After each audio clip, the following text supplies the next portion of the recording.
अथ अंगानि गुरुपादाश्रयस्तस्मात्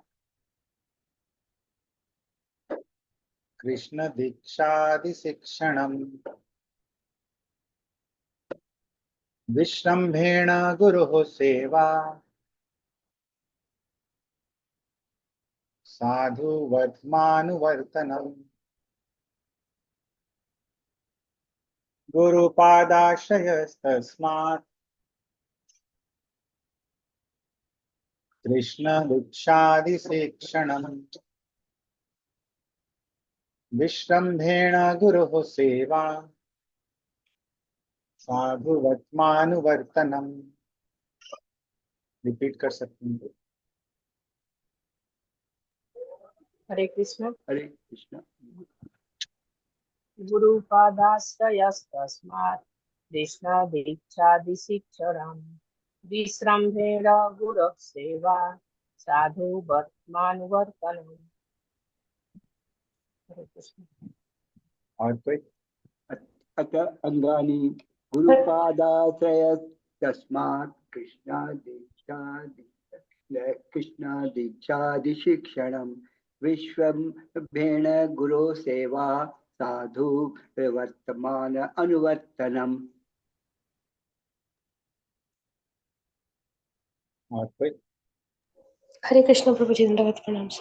गुरुपादाश्रयस्तस्मात् कृष्ण दीक्षादि शिक्षणं विश्रम्भेण गुरुर्सेवा साधु वर्त्मानुवर्तनम्। हरे कृष्ण। तो ये भक्ति के अंग जो हैं, अथा अंगानी। अब हम लोग अंगों को देखते हैं। तो ये भक्ति के अंग यहाँ पे बताए गए हैं। सबसे पहला अंग जो यहाँ बताया गया है, गुरु पादाश्रय। तो गुरु पादाश्रय यानी कि गुरु के चरण कमलों का आश्रय। और गुरु के चरण कमलों का आश्रय लेने के पश्चात क्या करना है? कृष्ण दीक्षा आदि शिक्षण, कि कृष्ण से संबंधित दीक्षा लेनी है और फिर उसके पश्चात शिक्षा लेनी है। तो कृष्ण दीक्षादि शिक्षण, और फिर है साधु वर्तमानुवर्तन, यानी कि साधु यानी कि डिवोटीज। जैसा हम लोग देखे हैं, साधु वर्तम अनुवर्तन। वर्तम यानी कि रास्ता। तो महाजनो ये न गतः सपंथा, जिस मार्ग से महाजन जाते हैं, यानी जो ग्रेट डिवोटीज हैं वो जाते हैं, उस मार्ग का अनुसरण करना है। तो साधु वर्तमानुवर्तन। तो इस प्रकार यहाँ पे बतलाया गया है भक्ति के अंगों के विषय में। उसके बाद हाँ, एक पॉइंट जो छूटा है। तो पहले गुरुपाद आश्रय, फिर कृष्ण दीक्षादि शिक्षण, फिर विश्रम्भेण गुरुः सेवा, यानी बहुत ही ध्यान से मनोयोग से गुरु की सेवा। तो ये तीसरा है। और चौथा है साधु वर्तमानुवर्तन, यानी जो ग्रेट डिवोटीज हैं उन्होंने जिस मार्ग में, वो जिस मार्ग का अनुसरण किए, उसी मार्ग में हमें भी अनुवर्तनम, यानी हमें भी उसी मार्ग को फॉलो करना है। तो ये चार अंगों के बारे में यहाँ पे बतलाया जा रहा है। तो हम लोग डिटेल में देखते हैं प्रभुपाद क्या बताते हैं इन अंगों के बारे में। तो सबसे पहले गुरुपादाश्रय।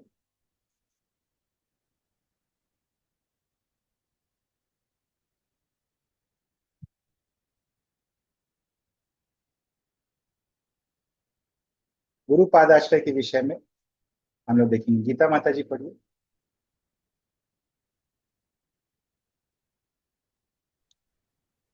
हरे कृष्ण।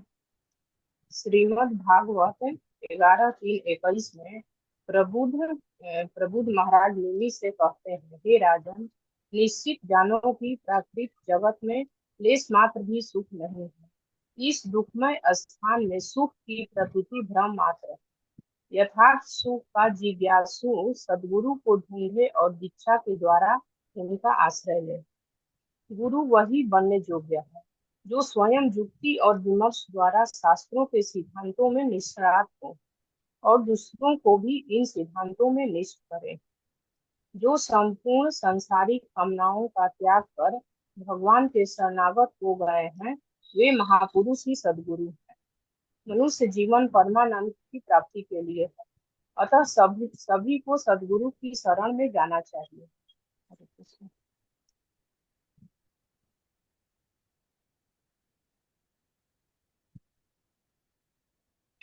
आगे पढ़िए।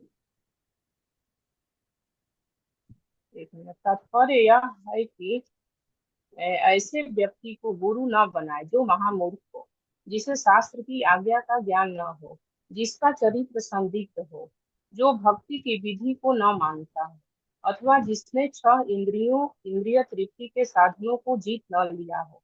ये 6 साधन है: जिह्वा, उपस्थ, उदर, क्रोध, मान और वाणी।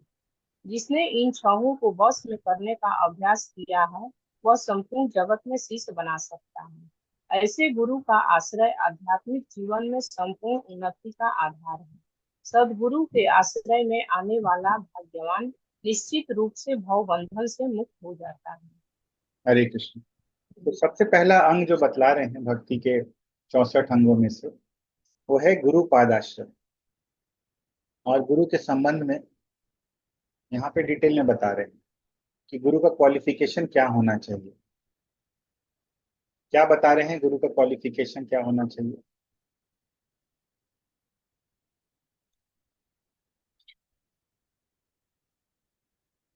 बताइए तो।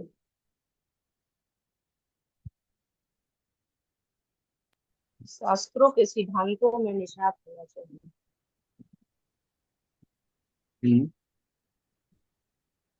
राइट। तो ये जो है, ये भी एक श्लोक से ले रहे हैं। तो हम लोग ये श्लोक देखे भी थे। तस्मात् गुरुं प्रपद्येत जिज्ञासु श्रेय उत्तमम शाब्दे परे च निष्णातम। तो ये जो शाब्दे परे च निष्णातम, जो शास्त्रों में निष्णात है, वहां से बता रहे हैं ये पॉइंट कि गुरु वही बनने योग्य है जो स्वयं युक्ति और विमर्श द्वारा शास्त्रों के सिद्धांतों में निष्णात हो और दूसरों को भी इन सिद्धांतों में निष्ठ कर सके, उनको भी लगा सके। जैसे कि हम लोग देखते हैं, जब नैमिषारण्य के ऋषि मुनि लोग, शौनक आदि ऋषि मुनि लोग, सूत गोस्वामी जब वहां आए थे, तो उन्होंने सूत गोस्वामी के लिए बोला था कि आख्यातानि अपि अधितानि, कि आपने इन ग्रंथों को पढ़ा है और पढ़ाया है, उससे क्या हो गया है, रियलाइजेशन हुआ है। तो ये चीज यहाँ पे बता रहे हैं। ये पहला चीज जो है बताते हैं। और क्या क्वालिफिकेशन बता रहे हैं?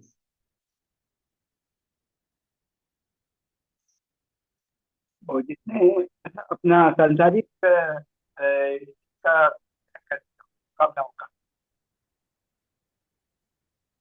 ठीक है, जो संपूर्ण सांसारिक कामनाओं का त्याग करके भगवान के शरणागत हो गए, यानी कि मेटेरियल डिजायर्स नहीं है जिनमें, ये ही सदगुरु है। किनको गुरु नहीं बनाना चाहिए?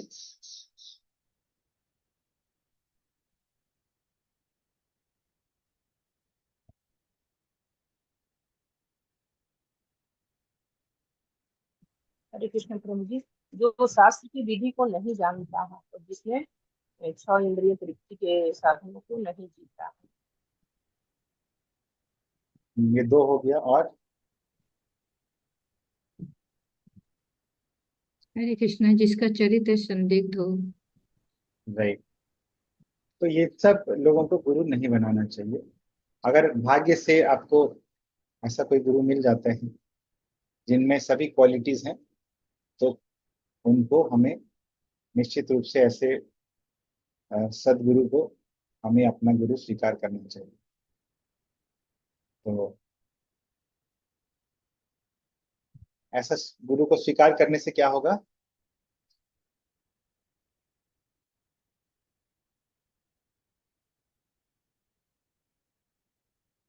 गुरु को क्या भव बंधन से मुक्त, भव बंधन से बंधन मुक्त से जीव जो है मुक्त हो जाता है।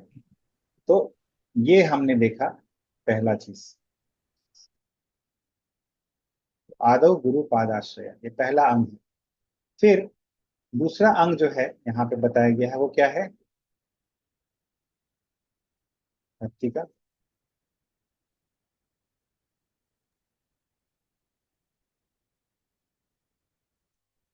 कृष्ण के संबंधित दीक्षा। तस्मात् कृष्ण दीक्षा आदि शिक्षण, उनसे दीक्षा ग्रहण करने के पश्चात शिक्षा ग्रहण करें।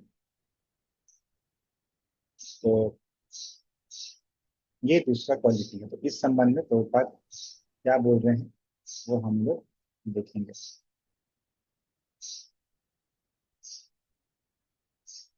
पढ़िए लक्ष्मीनारायण प्रभु।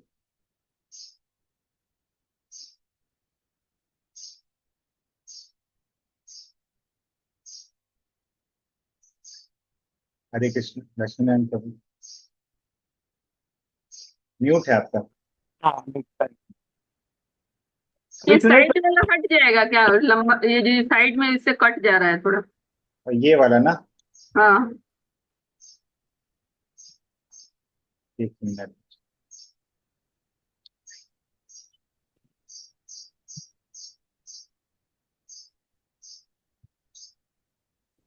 गुरु ठीक है, पढ़िए।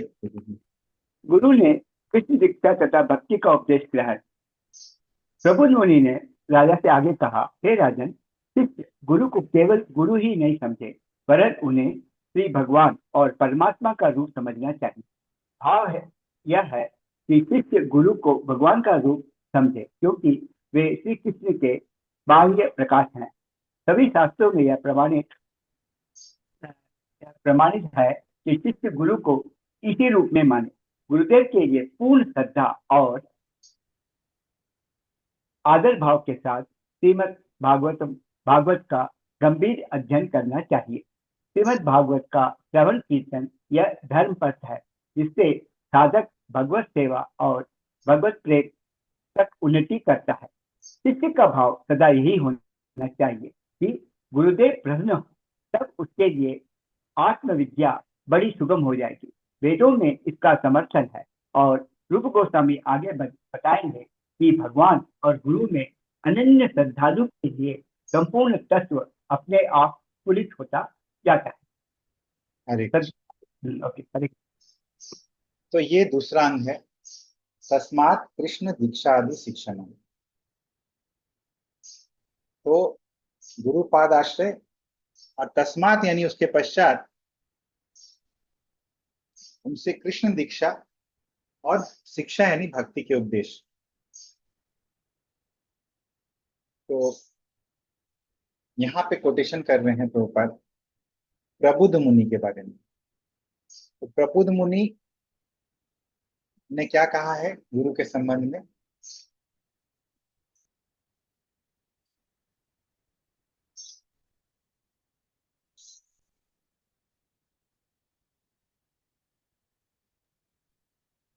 हरे कृष्णा, केवल गुरु ही नहीं समझे बल्कि श्री भगवान और परमात्मा का रूप भी समझना चाहिए।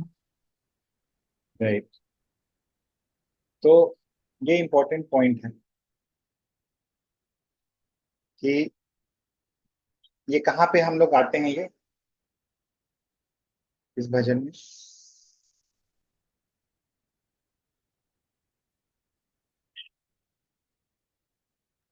हरे कृष्णा, यस्य प्रसादात्, आरती जो करते हैं भगवान। और कोई आंसर? श्री गुरु चरण है। और कोई आंसर?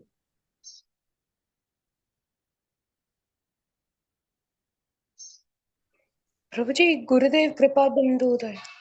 हरिप्रेरणा शास्त्र। Yes, right.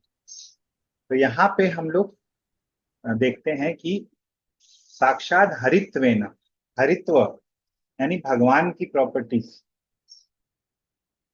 समस्त शास्त्रे उक्तः, सभी शास्त्रों के द्वारा ये कहा गया है कि साक्षात हरित्व है गुरु का, साक्षात हरि के तुल्य है गुरु। तो समस्त शास्त्रों के द्वारा यही बात बार बार कही गई, और शास्त्रों के द्वारा ही नहीं, उक्तस तथा भावयत एव सद्भि, जो डिवोटीज हैं, सत्पुरुष हैं, उन लोगों ने भी यही बात कही है। तो ये चीज यहाँ पे देख रहे हैं हम लोग। तो गुरु केवल गुरु ही नहीं है, बल्कि भगवान और परमात्मा का रूप है।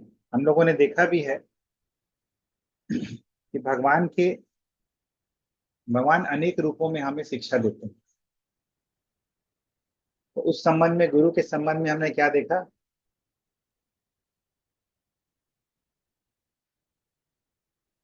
भगवान अंदर से हमें परमात्मा के रूप में शिक्षा देते हैं, और बाहर से हमें गुरु के रूप में शिक्षा देते हैं।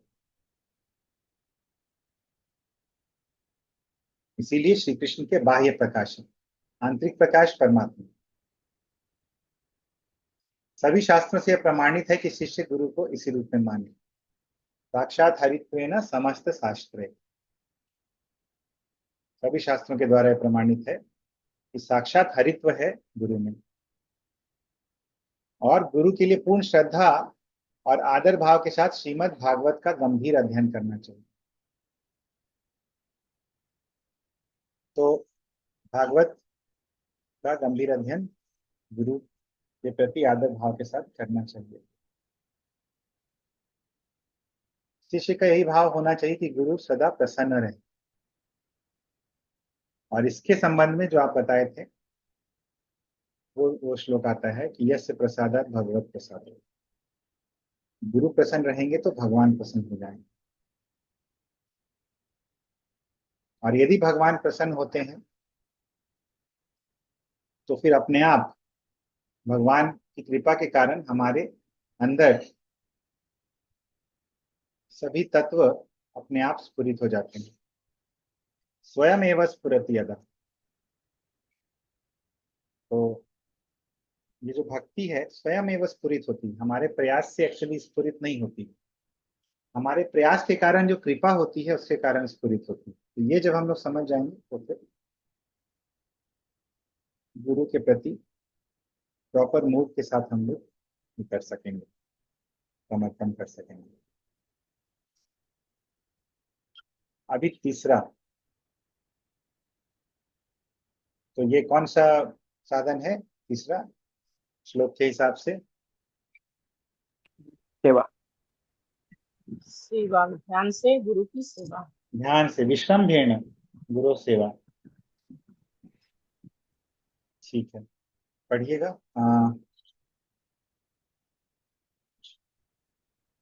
रेवा माता जी पढ़िए।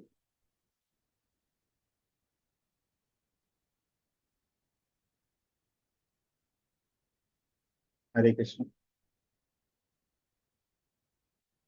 रेवा माता जी अपने क्लास में।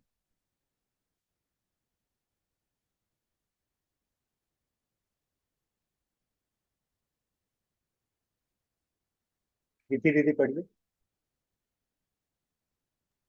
हरे कृष्ण। साधु पुरुषों के चरण चिन्हों का अनुगमन। स्कंद पुराण में आदेश है कि भक्त को पूर्ववर्ती आचार गुरु सेवा। श्रद्धा विश्वास सहित गुरु सेवा। गुरु से दीक्षा ग्रहण करने के संबंध में श्रीमद् भागवत 11:17-27 में भगवान श्री कृष्ण कहते हैं, हे उद्धव, गुरु को मेरा रूप ही नहीं वरन मेरा आत्मा ही समझना चाहिए। उन्हें साधारण मनुष्य कभी ना समझें। साधारण मनुष्य के जैसे गुरु से कभी। एक मिनट। हाँ,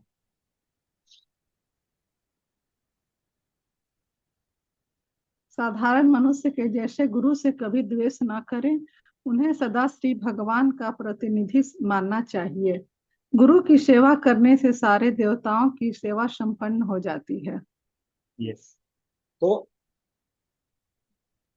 यहाँ पे भगवान बोल रहे हैं, श्रीमद् भागवतम 11वां स्कंद 17वां अध्याय 27वां श्लोक, कि गुरु को मेरा रूप ही नहीं वरन मेरी आत्मा ही समझना चाहिए। उन्हें साधारण मनुष्य नहीं समझना चाहिए और साधारण मनुष्य के जैसे गुरु से द्वेष नहीं करना चाहिए। द्वेष के बारे में क्यों बताया गया है यहाँ पे?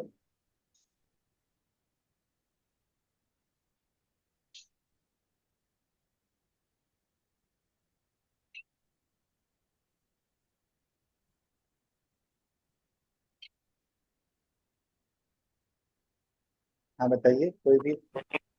कभी कभी हम लोग को दूसरा, अगर कोई बहुत स्कॉलर है तो हम लोग को लगता है कि हम क्यों नहीं है करके हम लोग को हो सकता है कि थोड़ा ईर्ष्या हो जाए। तो गुरु तो भगवान का रूप है, आप भगवान से ईर्ष्या नहीं करना चाहिए।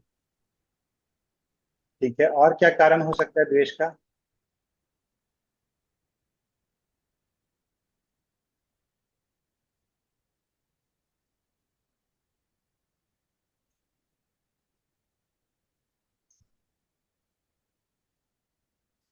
बताइए कोई भी।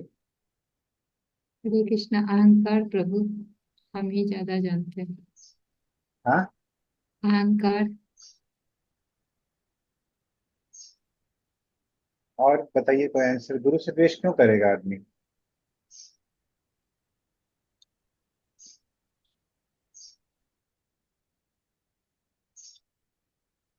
होता है, जो भी व्यक्ति हमसे ज्यादा उच्च पोजीशन में होता है उससे द्वेष होने लगता है, क्योंकि गुरु को बहुत बार ज्यादा आदर मिलता है, ज्यादा सम्मान मिलता है, तो वो देख के हमारे अंदर द्वेष हो सकता है। और एक्चुअली प्रभुपाद बताते भी हैं, भगवान से दूर रहने का एक कारण जीव का ये भी है कि वो भगवान से द्वेष करता है। भगवान की जब अ, भगवान को जब लोग पूजा करते हैं तो जीव को लगता है कि मेरी पूजा क्यों नहीं हो रही है, जो ज्यादा द्वेषी है। तो वही चीज जो है हर जगह दिखता है। तो हमारा फॉल्स ईगो जो है हमें सेंटर में रखना चाहता है। हमें लगता है कि मेरा नाम क्यों नहीं हो रहा है, मेरी पूजा क्यों नहीं कर रहे हैं लोग, मेरा गुणगान क्यों नहीं कर रहे हैं। तो ये जो फॉल्स ईगो सेंटर में रहता है आदमी का, उसके कारण वो द्वेष करता है। तो गुरु के साथ यदि हम लोग इसको ओवरकम करेंगे तो भगवत धाम भी जब जाएंगे तो भगवान के साथ भी वो फीलिंग हमारी नहीं रहेगी। तो ये जो फॉल्स ईगो है, अहंकार है, ये हमें द्वेष के लिए प्रेरित करता है। ठीक है। Hare Krishna Prabhu, sorry, I was reminded of Uddhav ji's mindset when he entered Braj. So he thought he is the best among the disciples. He is going to teach the gopis, but but his यहाँ पे false द्वेष ego का was कुछ ये नहीं है। shattered. Is it like that, Prabhuji? नहीं नहीं, यहाँ पे ये this is not a very relevant example. यहाँ पे द्वेष नहीं है ना उद्धव जी का। अच्छा, द्वेष नहीं है। Yes, ठीक he is ठीक not envying anyone there. ठीक है प्रभुजी। हरे Neither Krishna. he is thinking himself greater than Krishna. नहीं, he was thinking himself that he has to teach the gopis, right, Prabhuji? That is my doubt. So that is fine actually. He was teaching them from a different perspective. He was अच्छा teaching अच्छा, from ये इसके संबंधित नहीं है। ठीक है, okay Prabhuji, sorry. Hare Krishna. not a relevant example. ठीक है, तो हम लोग आगे देखेंगे भगवान जो बोलते हैं उद्धव जी से, वो श्लोक जो प्रभुपाद ने यहाँ पे बताए हैं वो देखेंगे। आचार्यम माम विजानीयान नावन मन्येत कर्हिचित्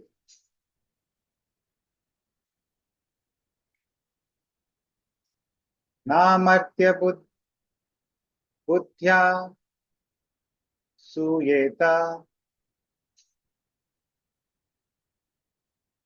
सर्वदेवमयो गुरुः। आचार्यं मां विजानीयान् नावमन्येत कर्हिचित्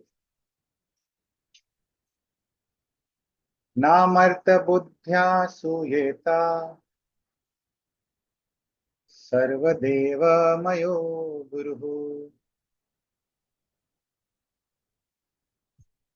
रिपीट कर सकते हैं कोई? आचार्यां मां विजानीयान् नावमन्येत कर्हिचित् नामर्त्य बुद्धया सूयेत नामर्त्य बुद्धिया सूयेत। नामर्त्य बुद्धया सूयेत सर्वदेवमयो गुरुः। हरे कृष्ण। और कोई? आचार्यमाभिजानीयान् नावन्मयत कर्हि चित्त न मर्त्य बुद्धा सुवेत सूयेत असूयेत सर्वदेवो मयो गुरु। हरे कृष्ण। तो कि आचार्यम माम विजानीयान, माम आचार्यम विजानीयान, मुझको आचार्य समझकर, विजानीयान यानी जान करके, यानी कि मुझको ही तुम आचार्य समझो। ये जो आचार्य है, जो गुरु है, ये मेरा ही रूप है। ना अवमान्येत करहिचित, करहिचित यानी कभी भी अवमानना मत करो, डिसरेस्पेक्ट मत करो उनको, अवमानना नहीं करना है। ना मर्त्य बुद्धिया सूयत, मर्त्य बुद्धिया यानी मर्त्य बुद्धि के द्वारा असूयता, उनसे असूया मत करो। असूया यानी कि ईर्ष्या। सर्वदेवमय गुरु, क्यों? क्योंकि जो गुरु है वो सर्वदेवमय है, सभी देवता उनके रिप्रेजेंट, सभी देवताओं के रिप्रेजेंटेटिव है, सभी देवताओं का मूर्ति है, सर्वदेवमय। तो ये भगवान यहाँ पे बताते हैं। तो यही चीज प्रभुपाद यहाँ पे बता रहे हैं। हम लोग आगे देखेंगे। किसी का कोई प्रश्न है या कोई पॉइंट है?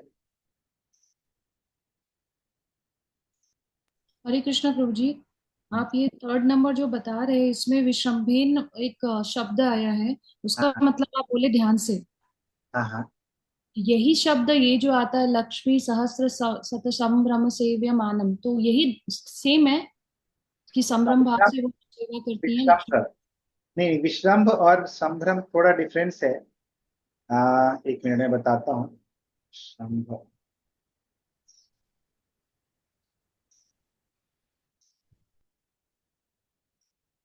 विश्रम्भ मतलब पूरी श्रद्धा के साथ, विश्रम्भेण गुरु सेवा, पूरी श्रद्धा के साथ गुरु की सेवा करनी है हमें।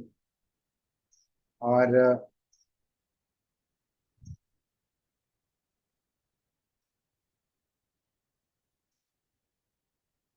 या पूरे कॉन्फिडेंस के साथ, ये भी बोलते हैं विश्रम के लिए। विश्रम का एक होता है श्रद्धा और दूसरा होता है कॉन्फिडेंस, विश्वास। ठीक है, जैसे कि हम लोग देखते हैं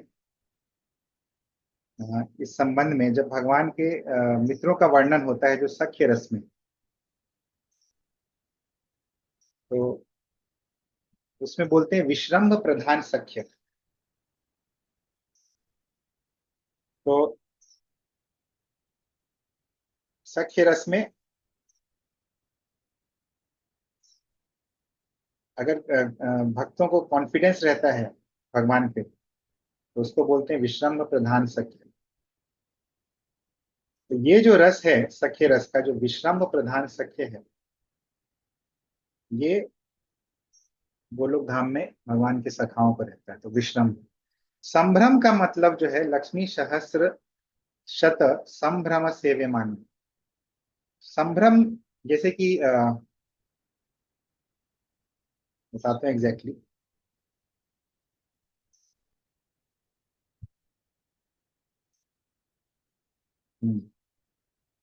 संभ्रम का मतलब प्रभुपाद यहाँ बताएं विद ग्रेट रिस्पेक्ट, यानी आदर के साथ।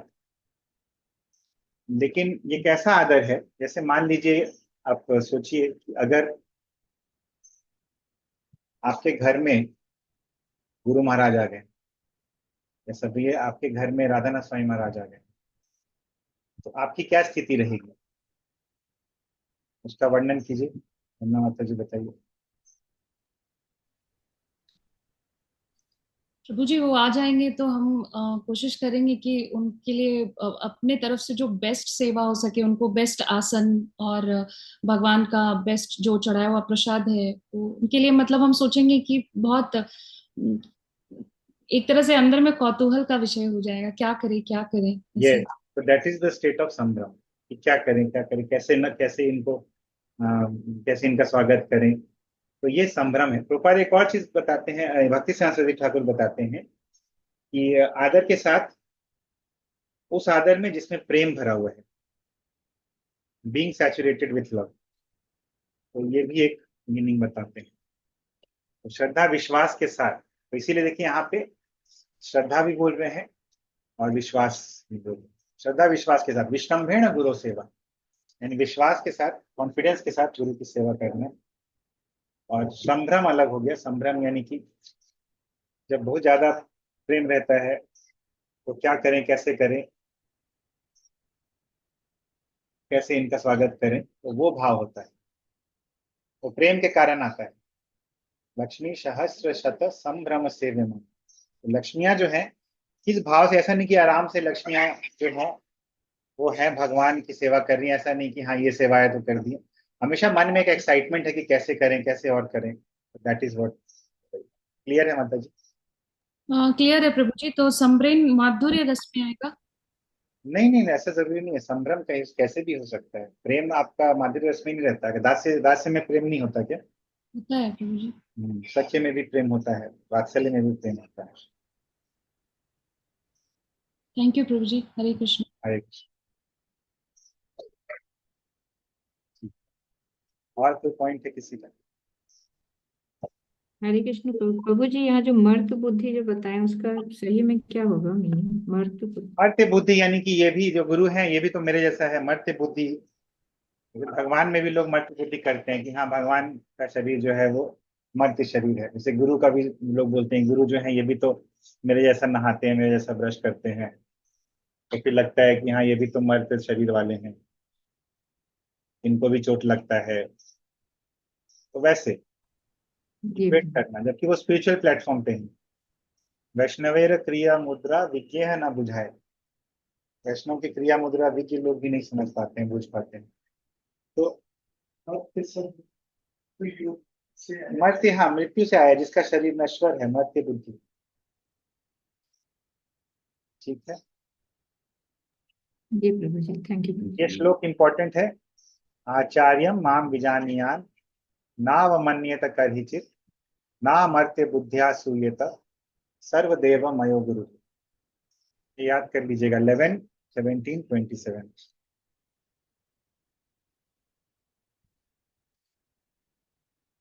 अभी नेक्स्ट चल रही। तो ये जो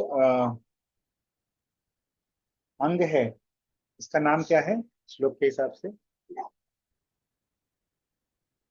साधु अनुवर्तनम। और कोई आंसर? ध्यान से गुरु की सेवा।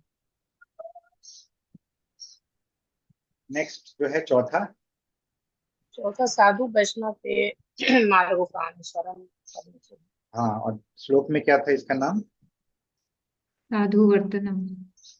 तो लिख लीजिए आप लोग सभी लोग, साधु वर्तमा अनुवर्तनम, साधु वर्तमानुवर्तनम। ठीक है, ये देख लीजिए एक बार और, साधु वर्तमानुवर्तनम।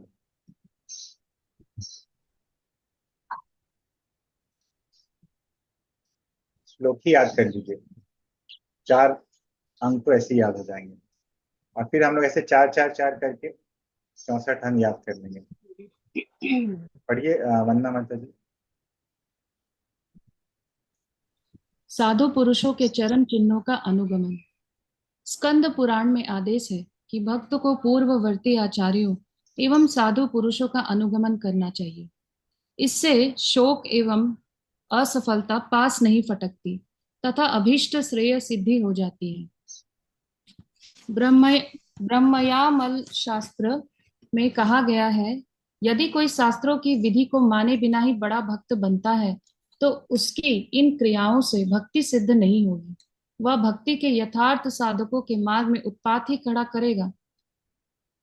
शास्त्र विधि पर दृढ़ता से न चलने वालों को प्रायः सहजिया कहा जाता है। वे समझते हैं कि सब कुछ सहज ही हो जाता है। अपनी मनमानी विचारधारा के कारण वे शास्त्र विधि को नहीं मानते। ऐसे व्यक्ति भक्ति साधन के मार्ग में केवल उत्पातकारी हैं। इस संदर्भ में शास्त्र को न मानने वाले अभक्त एक तर्क कर सकते हैं। इसका एक उदाहरण बौद्ध दर्शन है। भगवान बुद्ध का आविर्भाव उच्च क्षत्रिय राजकुल में हुआ था, परंतु उनका दर्शन वैदिक सिद्धांत के अनुकूल नहीं था, इसीलिए उसे त्याग दिया गया। हिंदू महाराज अशोक के संरक्षण में बौद्ध मत संपूर्ण भारत और निकटवर्ती प्रदेशों में अवश्य फैल गया था, परंतु महान आचार्य शंकर का आविर्भाव होने के बाद यह बौद्ध मत भारत की सीमा से बाहर खदेड़ दिया गया। हरे कृष्णा। हरे कृष्ण। आगे और है। शास्त्र की पढ़ना है प्रभु जी? हाँ हाँ पढ़िए। शास्त्र की अवज्ञा करने वाले बौद्ध एवं अन्य मतावलंबी प्रायः कहते हैं कि भगवान बुद्ध के ऐसे कितने ही भक्त हैं जो उनकी सेवा के परायण हैं, अतः उन्हें भी भक्त समझा जाना चाहिए। इस तर्क के उत्तर के रूप में गोस्वामी कहते हैं कि बौद्धों को भक्त नहीं माना जा सकता। यद्यपि भगवान बुद्ध श्री कृष्ण के अवतार मान्य हैं, परंतु ऐसे अवतारों के अनुयायी वैदिक ज्ञान में अधिक उन्नत नहीं होते। वेदाध्ययन का अर्थ श्री भगवान परमेश्वर है। इस निश्चय पर पहुंचना है। इसलिए जो मत श्री भगवान के परमेश्वर तत्व का निराकरण करे वह त्याज्य है, क्योंकि वह नास्तिकतावाद है। वेदों के प्रमाण की अवज्ञा और जन साधारण के कल्याण हेतु वैदिक शास्त्र की शिक्षा देने वाले महान आचार्यों की निंदा करना नास्तिकवाद ही है। श्रीमद् भागवत ने भगवान बुद्ध को श्री कृष्ण का अवतार माना है, परंतु उसी भागवत में उल्लेख है कि भगवान बुद्ध नास्तिक मनुष्यों को मोहित करने के लिए अवतरित हुए थे। अतः उनका दर्शन नास्तिकों के मोहन के लिए ही है।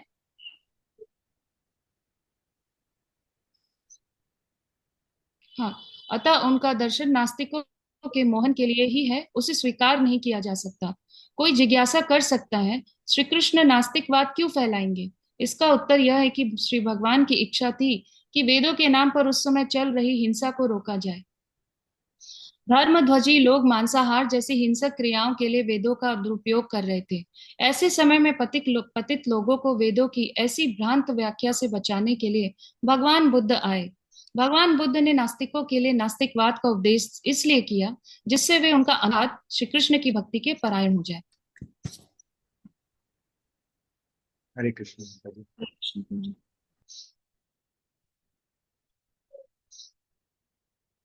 हाँ, तो हम लोग अभी देख रहे हैं साधु वर्तम अनुवर्तन। तो बौद्ध धर्म के विषय में यहाँ पे तो बात बता रहे हैं। तो बौद्ध धर्म को नास्तिक धर्म क्यों कहते हैं? क्योंकि वेदों में लिखा हुआ है कि देवी को चढ़ा के मतलब बलि दे करके ऐसा किया जाए। हाँ, इसलिए धर्म जो है उसको नहीं मानता। बौद्ध धर्म वाले करते हुए हिंसा है। बौद्ध धर्म में अहिंसा पर। Right right. तो यहाँ पे साधु वर्तम अनुवर्तन। वर्तम यानी कि रास्ता। जैसे हम लोग देखते हैं कि गुरु कितने प्रकार के होते हैं?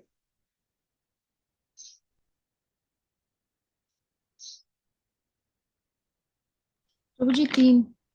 हाँ बताइए। प्रभु जी शिक्षा गुरु, दीक्षा गुरु और चैत्य गुरु।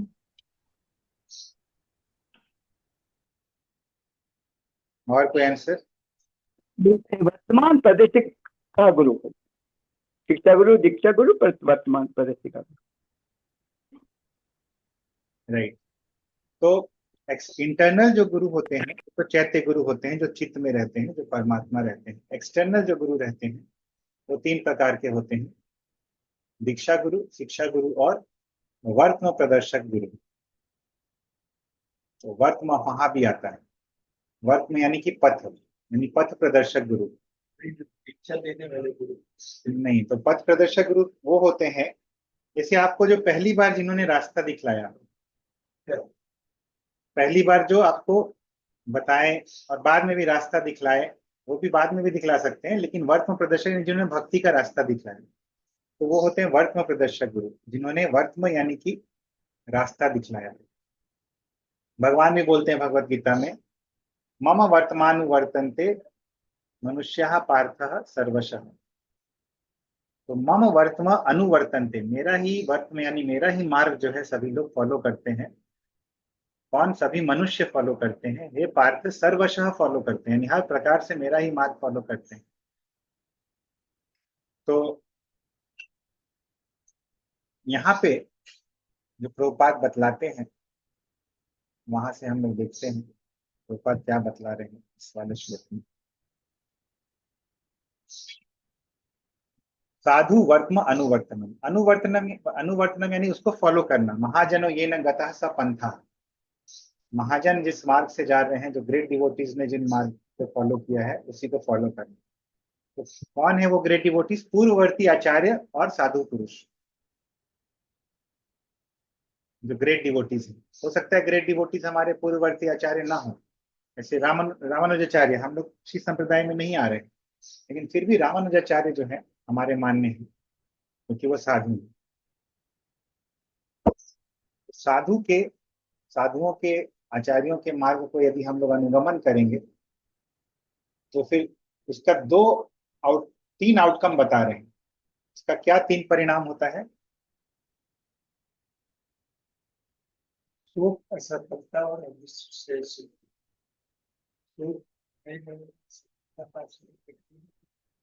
अभिष्ट सिद्धि, श्रेय सिद्धि क्या होता है?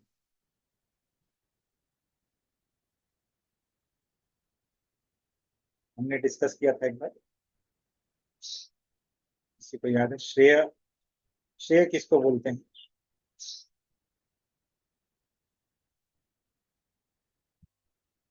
हम लोग बहुत बार ये बोलते भी हैं कि ये श्रेयस्कर है, यानी कि बेनिफिशियल है। श्रेय कर यानी श्रेय करने वाला, यानी कि कल्याण करने वाला।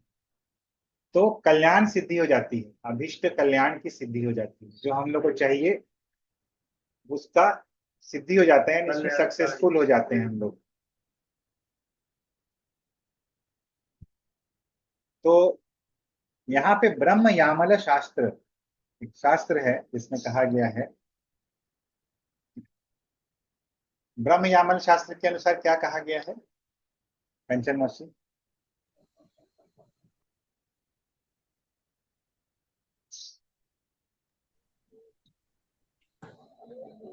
हरे कृष्णा प्रभु जी, sorry for interruption.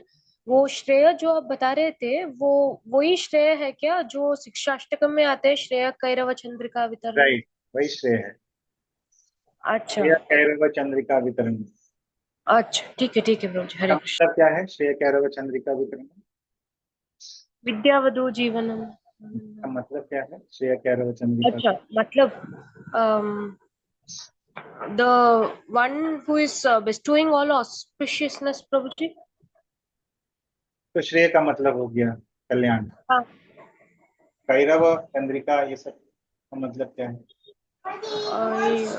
I don't know Prabhu ji, I really don't know। हम लोग डिस्कस किए थे क्या वंदना माता जी ये वाला? नहीं तो फिर से डिस्कस करेंगे। जी ये वाला डिस्कस नहीं हुआ था। तो देखिए यहाँ पे शायद एक बार डिस्कस किए थे हम लोग डिटेल में। डिस्कस हुआ था प्रभु जी।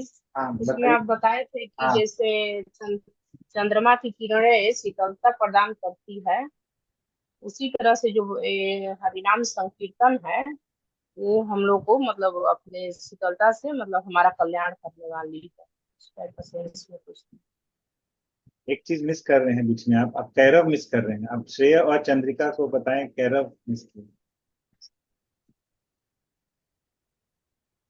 तो सही, लेकिन आपको याद है कि हम लोग डिस्कस किए। तो हम हाँ लोग डिस्कस किए थे हाँ, प्रभु। ये हम लोग शिक्षाष्टकम जब चर्चा कर रहे थे, तो ये हम लोग चर्चा किए थे कि ये जो श्री कृष्ण संकीर्तनम, आखिर श्री कृष्ण संकीर्तनम के क्या क्या एडवांटेजेस हैं, क्या क्या बेनिफिट्स हैं, तो वो चैतन्य महाप्रभु सबसे पहले बता रहे हैं सबसे पहले श्लोक में कि सबसे पहला चीज जो कृष्ण संकीर्तन करता है वो है चेतो दर्पण मार्जन। चित्त रूपी दर्पण को साफ करता है, हमारे चित्त में जो गंदगी जमी हुई है उसको हटाता है। भव महादावाग्नि निर्वापणम, ये जो अग्नि संसार रूपी दावानल है, दावाग्नि जिसमें हम लोग जल रहे हैं, उसको बुझाता है, निर्वापण। उसके बाद श्रेय कैरव चंद्रिका वितरण। तो जैसे हम लोग देखते हैं कि जब सूरज उगता है, सूरज उगने के साथ साथ यदि आप लोग गांवों में रहे हैं तो ऑब्जर्व करेंगे, सूरज जब उगता है तो तालाब में क्या परिवर्तन आता है? फूल खिलता है। कौन सा फूल? कमल। लोटस लोटस हाँ, कमल का फूल खिलता है। कमल का फूल क्यों खिलता है? रोशनी से ही खुलता है वो, पहले जब sun rays comes the lotus blooms, right, Prabhuji? सूरज की रोशनी के कारण। और इसीलिए सूरज का एक और नाम क्या है?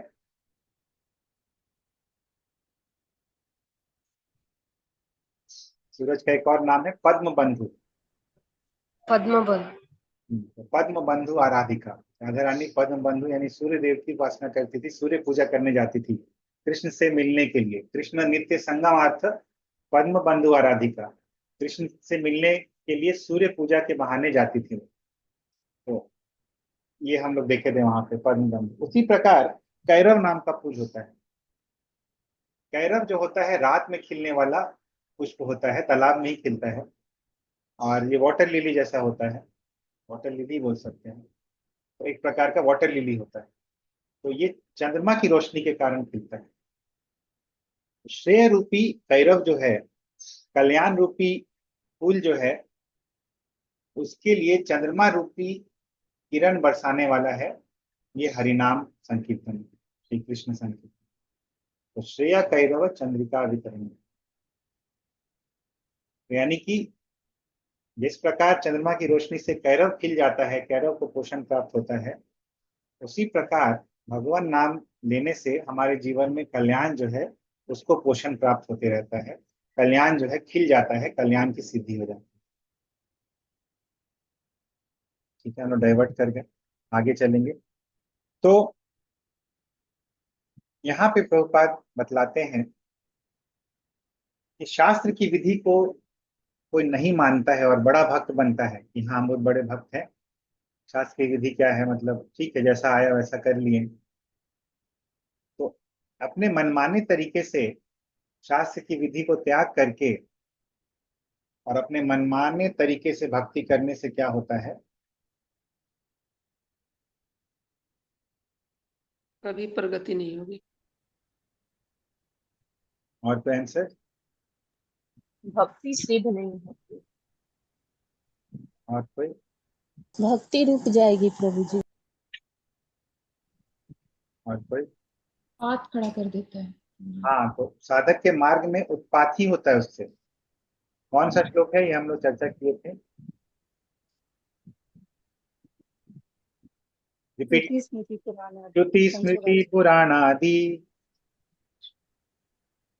पांच रात्रि किम विधिम विना ऐकांतिकी हरे भक्ति उत्पाता उत्पातैव कल्पते, उत्पातायैव कल्पते। तो श्रुति स्मृति पुराण आदि पांच रात्रि किम विधिम विना ऐकांतिकी हरे भक्ति उत्पादाय एव कल्पते। तो यदि हम लोग श्रुतियों को नहीं मानते हैं, यही ब्रह्म ब्रह्म यामल शास्त्र से, हाँ इसी से प्रभुपाद कोट किए। तो ब्रह्म यामल शास्त्र में कहा गया है कि कोई यदि श्रुति को नहीं मानता है, कोई स्मृति को नहीं मानता है,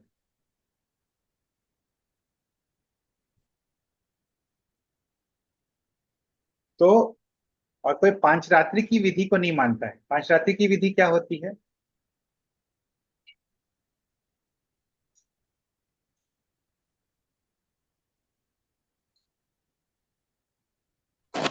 So deity worship, Prabhuji?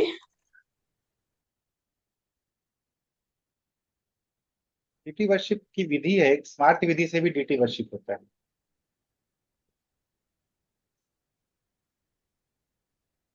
Worship की विधि,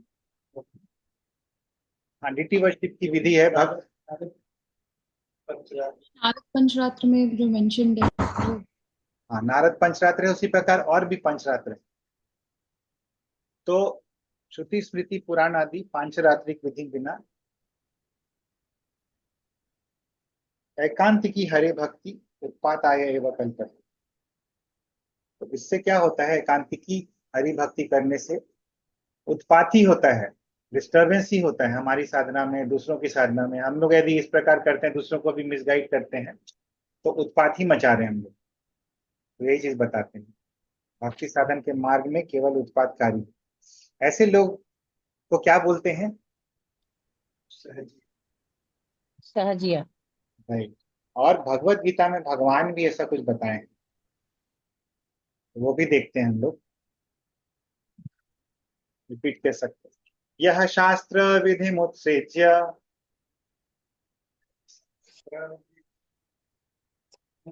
वर्तते कामकारतः न स सिद्धिम् अवाप्नोति न च सिद्धिम् अवाप्नोति न सुखं न परां गतिम्। न सुखं न परां गतिम्। तो यह शास्त्र विधि मुत्सृज्य, जो शास्त्र विधि को उत्सृज्य उत्सर्जन करके यानी छोड़कर, उसको नेग्लेक्ट करके, वर्तते काम कारतः, काम कारतः वर्तते, काम कारतः यानी अपने इच्छा के अनुसार मनमाने ढंग से यदि वर्तते करता है, न स सिद्धिम अवाप्नोति, स सिद्धिम न अवाप्नोति, उसे सिद्धि नहीं मिलती है। सिद्धि की बात क्या, ना सुखम, सुख भी नहीं मिलता है, और ना पराम गति, और जो अल्टीमेट डेस्टिनेशन है वो भी नहीं मिलता है। तो भगवान ऐसा बताते हैं, he who discards scriptural injunctions and acts according to his own whims attains neither perfection nor happiness nor the supreme destination। तो हाँ, भगवत गीता 16.23, इसमें काम कारता यानी कि जानबूझकर अपने अनुसार हम लोग कुछ भी करते हैं तो सिद्धि नहीं मिलती। तो ये भी इंपॉर्टेंट चीज है। आगे बताते हैं प्रभुपाद बौद्ध धर्म के बारे में। बौद्ध धर्म एग्जाम्पल है इस चीज का कि शास्त्र विधि का त्याग करके अपने हिसाब से किया गया। तो बौद्ध धर्म में प्रवर्तक तो इनके गौतम बुद्ध ही हैं, जो कि भगवान के अवतार हैं। भागवत में ये कहा गया है कि भगवान के अवतार हैं बुद्ध, लेकिन फिर भी त्याग दिया। क्यों? क्योंकि वैदिक सिद्धांत के अनुकूल नहीं था, इसीलिए उसको नास्तिक धर्म कहा जाता है। बौद्ध धर्म के प्रवर्तन का क्या कारण था?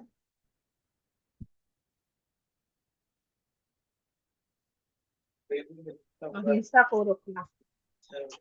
पशु हिंसा को रोकना। हाँ, ये रिपीट कर सकते हैं।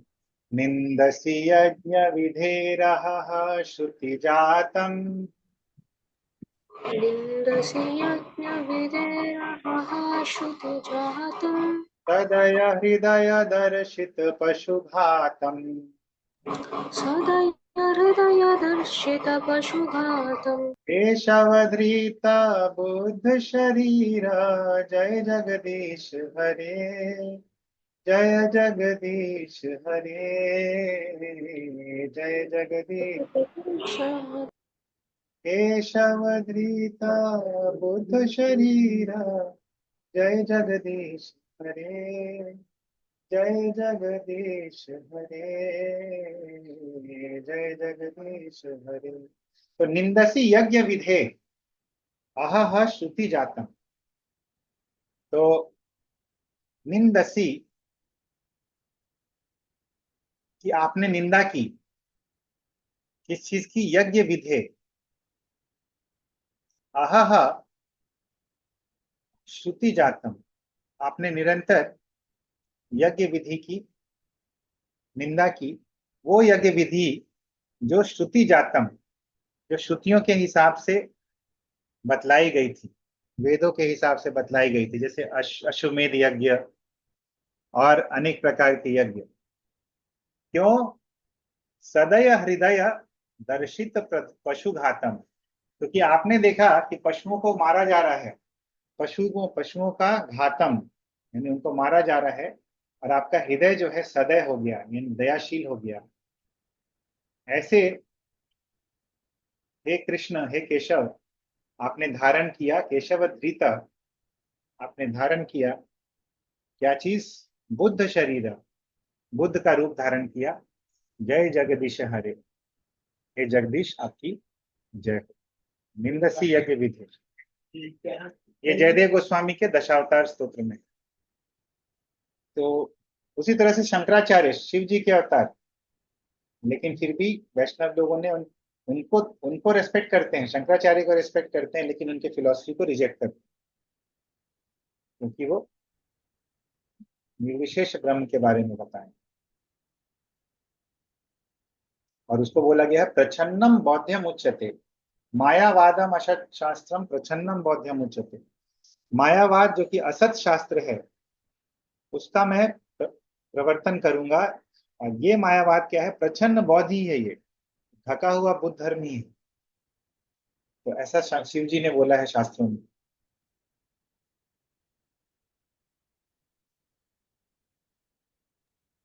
तो रूप गोस्वामी शंकर को आने से खदेड़ दिया गया, तो कौन शंकर के बारे में बताया? इनको खदेड़ दिया गया, बौद्ध धर्म को। हाँ, शंकराचार्य ने हटा दिया ना, बौद्ध धर्म के इन्फ्लुएंस को हटा दिया शंकराचार्य के आने के बाद। तो शंकराचार्य ने वापस से वैदिक सिद्धांतों को एस्टेब्लिश किया, और बौद्ध धर्म को भारत की सीमा से बाहर खदेड़ करके चाइना, जापान, थाईलैंड, सब जगह खदेड़ दिया। मानने लगे शंकराचार्य। श्रीलंका में भी बौद्ध धर्म। अशोक जो थे, उनकी पुत्री और उनके पुत्र महेंद्र और संघमित्रा, ये लोग गए थे श्रीलंका लेके बौद्ध धर्म, वहां पे बौद्ध धर्म का प्रचार किया। फिर साउथ ईस्ट एशियन कंट्रीज में गए थे। तो इस प्रकार बौद्ध धर्म का प्रचार हुआ। और कुछ लोग चाइना गए थे, बौद्ध भिक्षु लोग, कुछ लोग जापान भी चले गए थे। लेकिन भारत के बाहर इसीलिए देखते हैं हम लोग ज्यादा लोग। शंकराचार्य ने भारत के बाहर खदेड़ दिया।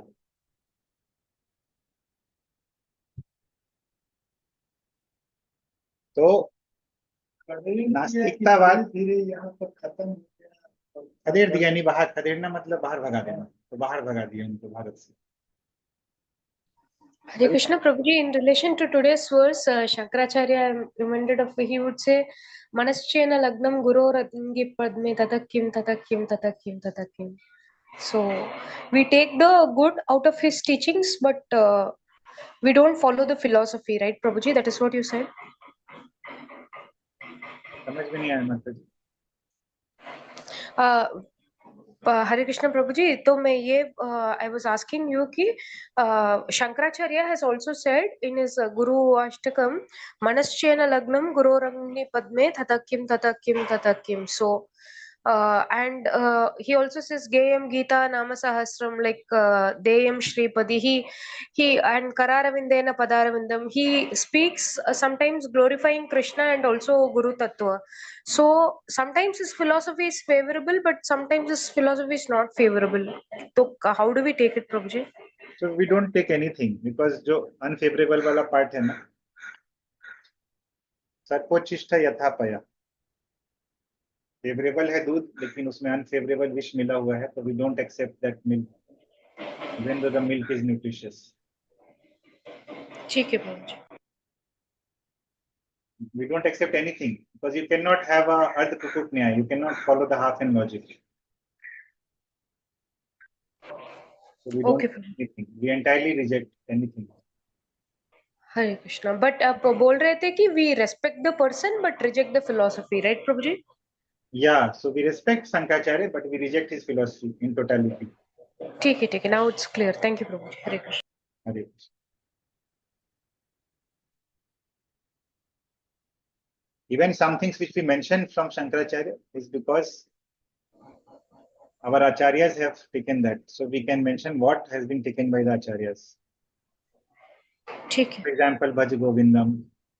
हाँ. We say, why we say, just to demonstrate that even Shankaracharya accepted that we should worship Krishna. But that is because acharyas have taken that. So we should not directly take anything from Shankaracharya. We can take it once it has passed through the refining process of our acharyas. Understood. And understood, Prabhuji. Hare Krishna, Hare Krishna. तो ये जो निंदसी यज्ञ विधे आहा श्रुति जातम सदय हृदय दर्शित पशु घातम, यहाँ पे वही चीज बता रहे हैं कि भगवान की इच्छा थी कि वेदों के नाम पर उस समय चल रही हिंसा को रोका जाए। धर्मध्वजी लोग मांसाहार जैसी हिंसक क्रियाओं के लिए वेदों का दुरुपयोग कर रहे हैं। सेम चीज देखिए बता रहे हैं जयदेव गोस्वामी के दशावतार स्तोत्र से। इसीलिए वेदों की भ्रांत व्याख्या से बचाने के लिए बुद्ध आए, लेकिन जब उनका काम हो गया तो फिर शंकराचार्य ने आके वापस वेदों पे लाए, और शंकराचार्य के बाद रामानुजाचार्य ने वेदों पे आए हुए लोगों को वापस से भगवान की भक्ति में लगाया। तो ये पूरा प्रोसेस चला है हमारे लिए। तो we are very fortunate to have to be at the receiving end of this entire process of bhakti. हमें सब कुछ रिफाइन होके मिल गया। हमें बौद्ध धर्म को नहीं देखना पड़ा, हमें शंकराचार्य को नहीं देखना पड़ा, उसके बाद जो हुआ वो हमें मिल रहा है। रामानुजाचार्य के बाद में मध्वाचार्य आए ना? हाँ, रामानुजाचार्य के बाद में मध्वाचार्य। इवन रामानुजाचार्य के पहले भी भक्ति थी, जो आलवर थे, द्वादश आलवर और कुछ वैष्णवाचार्य, वो भक्ति का प्रैक्टिस कर ही रहे थे, बट प्रिडोमिनेटली बहुत मेजर स्केल पे रामानुजाचार्य ने उसको ये किया। ठीक है, तो ये हम लोग देखें आज चौथा पॉइंट, साधु वर्तमानु वर्तनम। साधु, ये सेम चीज यही देखिए, इसीलिए हम लोग साधु वर्तमानु वर्तनम, साधुओं के पदचिन्ह में हम लोग चलते हैं, इसीलिए डायरेक्टली हम लोग शंकराचार्य से कुछ नहीं लेते हैं। हाँ, यदि साधु लोग हमें वो दे के जा रहे हैं परंपरा में, तो हम लोग उसको कोट कर सकते हैं कुछ चीजें, बट इंडिपेंडेंट स्टडी नहीं करते, क्योंकि मायावादे भाष्य सुनिले हय सर्वनाश, चैतन्य महाप्रभु बोले हैं। पता नहीं चलेगा हमें कि कब हमारा इंटरनल वायरस वो आ गया मायावाद का और हमें डाइवर्ट कर दिया।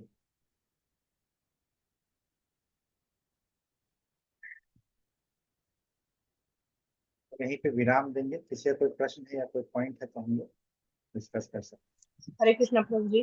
प्रभु जी, जगन्नाथ अष्टकम शंकराचार्य ही गाए थे? नहीं, तो कहीं कहीं बोलते हैं लोग शंकराचार्य ये किए हैं, और कहीं कहीं चैतन्य महाप्रभु गाए हैं, ऐसा भी बताया गया है। अच्छा, चैतन्य महाप्रभु गाए हैं इसीलिए हम लोग गाते हैं। अभी उसका ओरिजिन जो भी कुछ हो, बट हम लोग शंकराचार्य गाए इसलिए गा रहे हैं ऐसा नहीं, चैतन्य महाप्रभु ने गाया इसीलिए गा रहे हैं। नहीं, जगन्नाथ। ठीक है प्रभु, हरे कृष्ण। प्रभु जी वो श्लोक डिस्प्ले कर देते, लिखे नहीं है। कौन सा वाला? निंदसी यज्ञ विधि, कौन सा वाला? तो आज पढ़ा है भक्ति के 4 अंग। हाँ ठीक है, वो वाला 1 मिनट।